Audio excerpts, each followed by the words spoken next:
Assalamualaikum dan salam sejahtera. Kita kembali ke dalam Deal Equal Project, channel perpaduan Nusantara.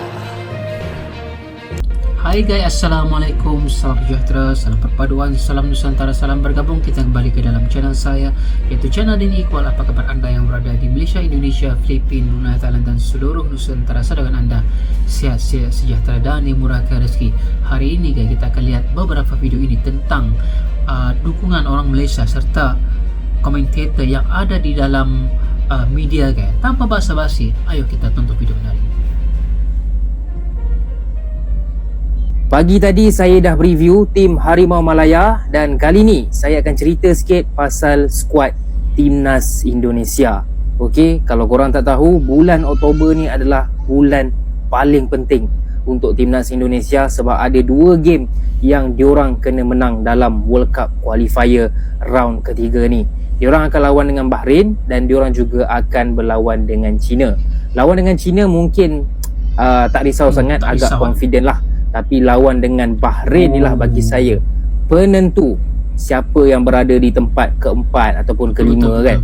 Okay, so jom preview sikit untuk game kali ni. Dari segi prediction line up, saya sebenarnya tak fikir lagi. Ini daripada channel lain. Tapi of course lah, nama-nama yang penting kena ada dalam tim ni. Macam Calvin Verdon, Jay Izzez, diorang punya captain. Lepas tu of course, ini player terbaru, Hilgers. Belum lagi beraksi untuk Indonesia, tapi dengan nilai dia, dengan dia punya pengalaman, hari tu lawan dengan MU, of course lah, Max Hilgers ni akan start untuk Indonesia. Dan paling penting, Martin Pais, hero Indonesia setakat ni dalam World Cup qualifier. Bagi saya dia ni MVP guys. Okay, dan nama-nama lain, and korang boleh berikan cadangan line up korang dekat bawah. 12 tahun yang lalu Indonesia ni sebenarnya pernah kena bantai dengan Bahrain sampai 10-0. Jadi ini adalah satu misi balas dendam kerana mengingatkan peristiwa berdarah ni. Yang ini pun World Cup qualifier untuk tahun 2014 punya. Dan betulkan saya kalau saya salah, tapi bila saya cek balik, itulah kali terakhir Bahrain bertemu dengan Indonesia pada tahun 2012. Skornya 10-0. Kemudian kita ada tahun 2011 kalah juga 2-0. Tapi lepas tu daripada tahun 2012 tu dah tak jumpa dah dua tim ni. Jadi ini satu pertemuan yang dinanti-nantikan oleh orang Indonesia. So siapakah yang akan menang antara Bahrain dengan Indonesia ni? Korang boleh komen dekat bawah. Macam biasa, yang belum follow akaun ni, korang tekan butang follow dekat sini. Wah, bayangkan, ini adalah misi yang benar-benar spesial bagi saya. Kerana ketika kali terakhir bertemu dengan Bahrain ini, Indonesia ketika itu telah pun dibantai 10-0 ya guys. Tapi itu sudah lama ya, 2012 ya. Sekarang ini 2024.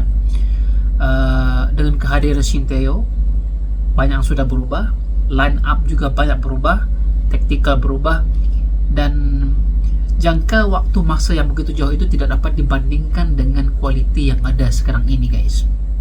Tetapi sejarah tetap sejarah. Perlawanan ini tetap berlaku, pertemuan ini tetap berlaku, dan ini adalah masa untuk Timnas Garuda untuk bangkit semula, misi untuk membalas dendam, misi untuk memadamkan semua sejarah hitam ini, untuk dibalikkan semula kepada Bahrain. Tetapi ini bukan satu misi yang mudah, tetapi jika ini berlaku, ia akan menjadi satu sejarah yang manis yang akan kita kenang-kenangkan. Amin, amin, amin. Oke, lanjut, kita dengarkan komentar daripada orang Malaysia. Bolehkah Indonesia layak ke Piala Dunia? Boleh. Undian pusingan ketiga Zon Asia kelayakan Piala Dunia telah dilakukan, dan satu-satunya wakil Asia Tenggara, Indonesia, diundi bersama dengan Jepun, Australia, Arab Saudi, Bahrain dan juga China. Bukan satu undian yang mudah, tetapi apa pun tidak mustahil di dalam bola sepak. Juara dan naib juara kumpulan akan layak secara automatik ke Piala Dunia. Pasukan yang berada di tempat ketiga dan keempat akan beraksi di ASEAN Playoff, manakala di tempat kelima dan keenam akan tersingkir.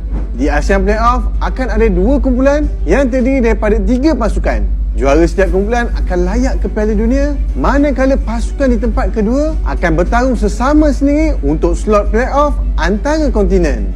Bermakna akan ada sekurangnya 8 pasukan dari Asia akan layak ke Piala Dunia. Ayo semua, kita berikan sokongan buat satu-satunya wakil Asia Tenggara, Indonesia untuk layak ke Piala Dunia. Nah, ini adalah satu lagi, dia ini benar-benar seorang wasit ya guys, wasit asal dari Malaysia yang dapat melihat secara visualize, secara visinya, pergerakan ini sebelum perlawanan ini ya, bagaimana Indonesia itu telah pun berada di dalam kumpulan ini, dan dia boleh rasakan bahawa Indonesia itu mempunyai kualiti, dan katanya tidak mustahil Indonesia akan bisa layak ke kualifikasi seterusnya.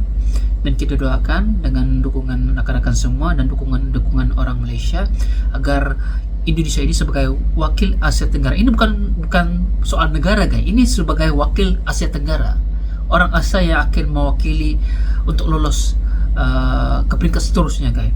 Kita aminkan guys. Timnas Bahrain melakukan segalanya untuk menghadapi Indonesia. Mau tahu nggak upaya dari Timnas Bahrain? Yuk kita cek. Yang pertama, Timnas Bahrain sudah mengumumkan pemain-pemain yang akan dipanggil untuk memperkuat Timnas Indonesia, sementara Indonesia belum.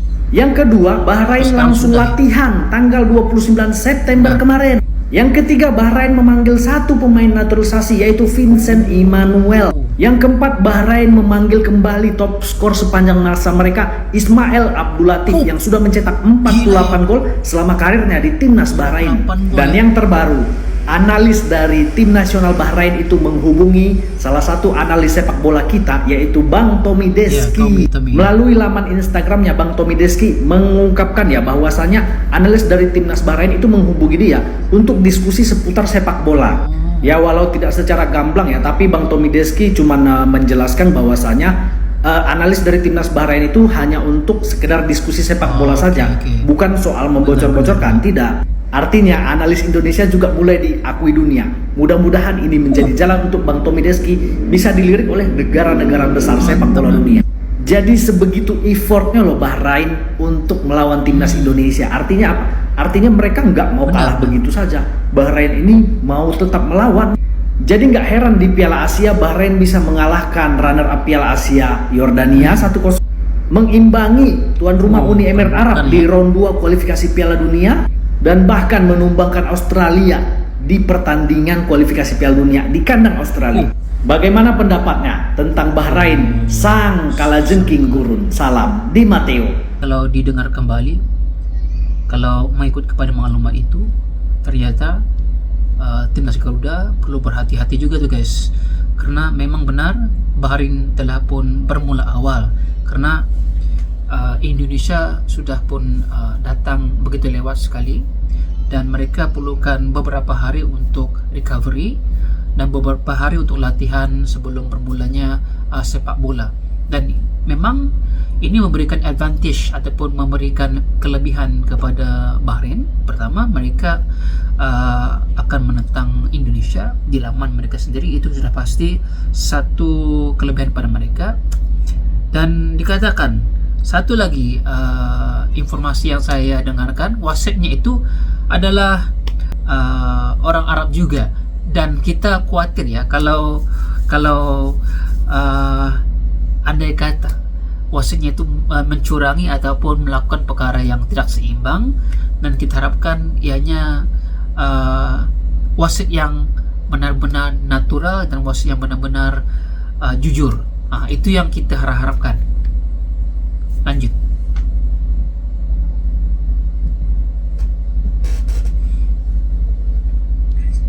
Guys, lu udah tahu berita ini belum? Yes.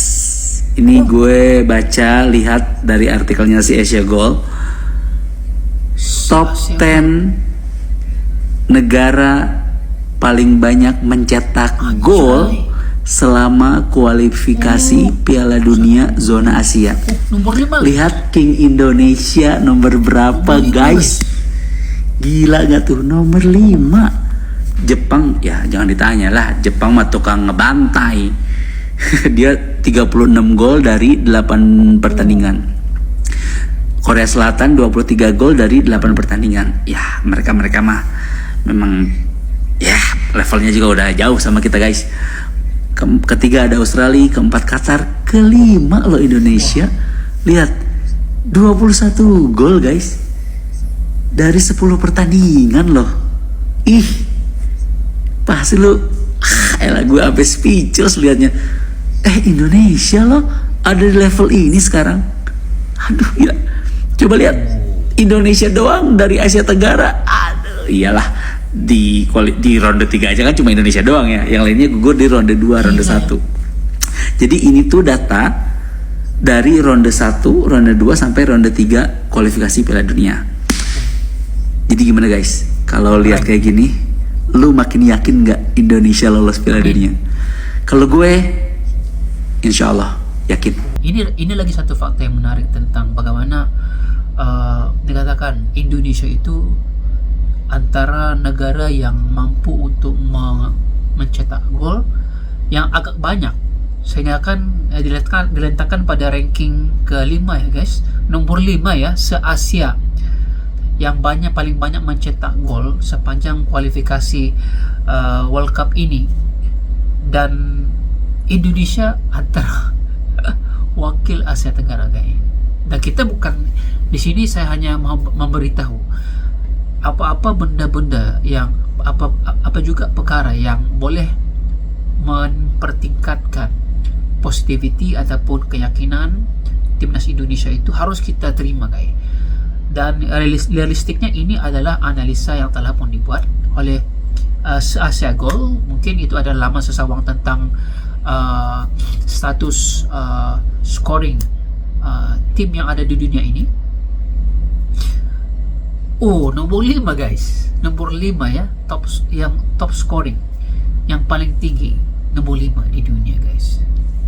Ini dapat dijadikan sebagai titik tolak ataupun keyakinan kita bahwa Indonesia itu bisa lolos guys. Wow. Ya, termasuk persiapan kondisi fisik para pemain timnas kita, Pak Sumarji. Yang dipertanyakan satu atau dua di antaranya adalah Martin Paes, kemudian juga Witan yang usai mengalami cedera. Kondisinya seperti apa? Apakah dipastikan akan ikut bergabung memperkuat skuad Garuda pada laga melawan Bahrain Kamis besok? Kalau Martin Paes nanti baru akan landing di Bahrain sini, itu 14.45 ya. Setelah itu nanti akan kita cek keberadaan situasi Martin seperti apa. Tetapi kemarin sebelum terbang dari Dallas saya sudah bicara, chat dia, kondisinya sudah sangat baik dan sudah membaik. Tentunya tinggal nanti kita akan cek betul kondisi real di lapangan seperti apa. Tapi sih harapan kita mudah-mudahan Martin Paes tidak mengalami sesuatu yang akan menyulitkan kita ya, karena kan kita betul-betul membutuhkan tenaga dan sumbangsih dari Martin Paes menghadapi Bahrain.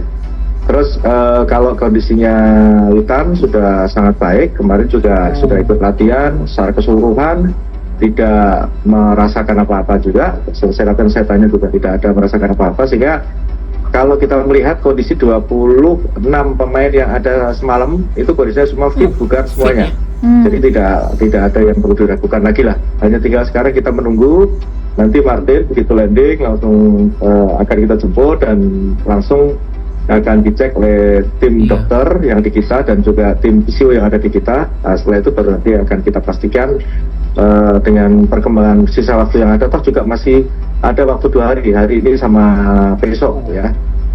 Lusa itu masih juga ada waktu, sehingga kita akan lihat perkembangannya. Mudah-mudahan Martin kondisinya malah makin baik dan bergabung. Oke. Nah, ini adalah tentang situasi timnas Garuda sekarang ini, yang mana diberitahu tentang kondisi terkini Martin Paes itu dan juga Witan.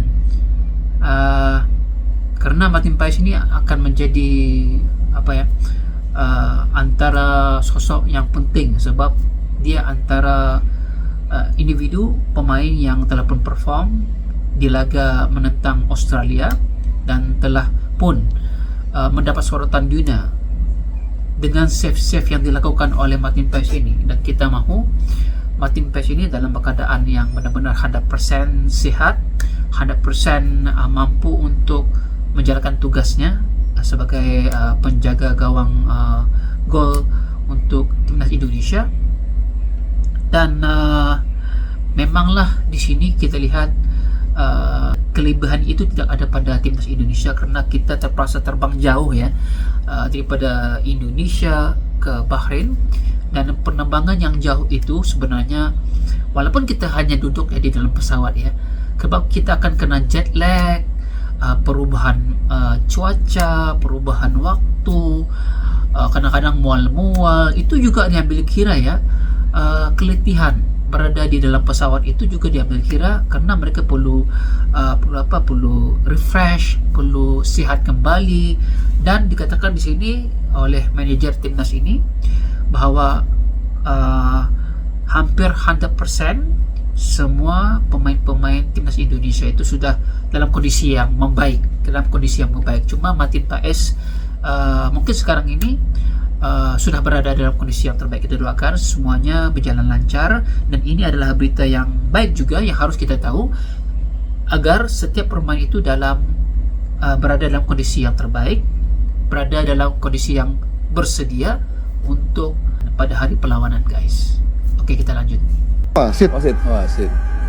Ahmad Alkaf. Iya, emang ini kontroversinya di pertandingan apa nih? Di Ahmad final AFC Alkaf. U20 dia menguntungkan Saudi. Oke. Ini yang gue bingung adalah kenapa wasit dari wasit dari West Asia Football Federation di mana Bahrain, Oman, dia orang Oman kan. Oh, Itu satu federasi, kok bisa? Kalau Omen setan bahaya. Iya, Oman. Orang Oman. Kok bisa ngewasit walaupun secara peraturan AFC nggak ngelanggar, cuman kan ada peluang untuk lo mengunggulkan yang satu federasi Iya, dong. juga, Jadi buat gue juga. itu yang mungkin dimaksud dengan ada peluang untuk kontroversial di sini. Jadi kok bisa wasit dari satu federasi mereka ngewasitin Nah, ini kan. sepenting ini gitu. Jadi buat gue harap sih enggak gitu. Walaupun ini adalah wasit yang cukup receh kartu gitu. Oke, ringan kartu ya dia. Ringan kartu juga gitu. Ini satu game bisa ngeluarin 10 kartu. Oh, kayak si itu dulu wasit Spanyol yang agak botaknya Robocop tuh siapa? Yang Wih, ini menakutkan juga ya, bukan. guys. Itulah pokoknya yang juga royal kartu lah. Se-royal itu kartunya dia. Iya, termasuk wasit yang cukup royal dalam memberikan kartu. Cuman ya kalau bicara wasit dari Jazirah Arab sekarang kayaknya udah nggak kayak gitu. Dulu kan kalau ini wasitnya biasanya dari kalau nggak Korea Selatan, Jepang yang seperti itu. Tapi dalam beberapa kesempatan wasit yang mengwasiti kita sering juga kok. Kita lawan Irak kalau nggak salah wasitnya asal Qatar, lawan Qatar wasitnya juga dari Arab juga. Banyak kok wasit-wasit yang sekarang udah kayak gitu. Tapi ya tergantung kita sih, jangan terpancing. Kalau kita udah tahu ini wasit enteng kartu, jangan terpancing emosi. Kita tahu Bahrain juga jagonya untuk mancing emosi. Tipe-tipe tim dari Arab sering sekali untuk tipenya memancing emosi. Mereka punya speed, mereka punya body balance yang bagus, mereka cukup jahil untuk menjahili pemain. Ya jangan sampai terpancing. Itu sih mungkin pesan gue buat pemain-pemain timnas. Jangan mudah terpancing karena lo tahu sekarang ada wasit, sekarang ada VAR yang lu mungkin nggak kelihatan oleh wasit, tiba-tiba lo dipanggil, potential red card, potential penalty yang kayak gitu-gitu. Bahaya sih. Itu yang Handsball juga bahaya tuh ya. Dan berapa kali kita setelah VAR mendapatkan itu. Rizky Ridho waktu kartu merah lawan Uzbek seperti itu. Irfan Jenner seperti itu juga. Ramadan Sananta direct red card setelah VAR. Jadi kan apa yang tidak terlihat sebelumnya ternyata bisa direview dan bisa merugikan. Nah, kita jangan sampai kepancing. Nah, menghadapi Bahrain, Ini ada satu fakta yang juga perlu diambil kira oleh kita tentang bagaimana wasit ini adalah wasit yang satu federasi sama Bahrain ya, dan agak bahaya, dan dikatakan dia adalah wasit yang kontroversial. Cuman kita berharapkan agar timnas Indonesia berhati-hati. Tetapi ini adalah sekadar data yang kita harapkan wasitnya tetap jujur, tetap tidak berat sebelah, walaupun mereka adalah satu federasi. Cuma yang merisaukan kita itu di antara wasit yang penuh kontroversial, yang selalu memberikan kartu kuning, kartu merah, sebagainya. Takut Bahrain ini lebih memahami dengan wasit ini sebab mereka ini satu federasi, dan mereka menggunakan taktik kotor itu guys. Cumaan kita perlu berhati-hati dengan wasit ini agar tidak melakukan kesalahan-kesalahan yang mudah sehingga memberikan peluang kepada Bahrain. Oke guys, itu antara video-video yang saya ambil, dan juga kita boleh dengarkan beberapa orang Malaysia juga mendukung timnas Indonesia ini dan percaya bahwa timnas Indonesia ini bisa lolos dan mempunyai potensi guys. Dan Anda satu-satunya wakil Asia Tenggara yang memberikan harapan kepada kami agar kami boleh menonton dengan seronok, agar kami boleh menonton performance daripada Indonesia ini. Dan kita harapkan doa daripada semua rakyat Malaysia, semua fan-fan timnas Garuda, dan juga semua rakyat Asia Tenggara. Harapkan semuanya akan berjalan lancar pada hari kejadian ketika Indonesia menentang Bahrain, walaupun kali ini Indonesia berada di laman lawan, dan kita harapkan kualiti-kualiti yang kita dapat ini kita bawa dan kita realisasikan dan kita pegang sebagai satu kekuatan untuk terus semangat dan berjuang guys. Oke guys, pastikan Anda terus bersama saya. Jika Anda suka dengan reaction saya, jangan lupa tekan like, comment, dan subscribe. Ayo guys, kita bantai Bahrain. Assalamualaikum, bye bye.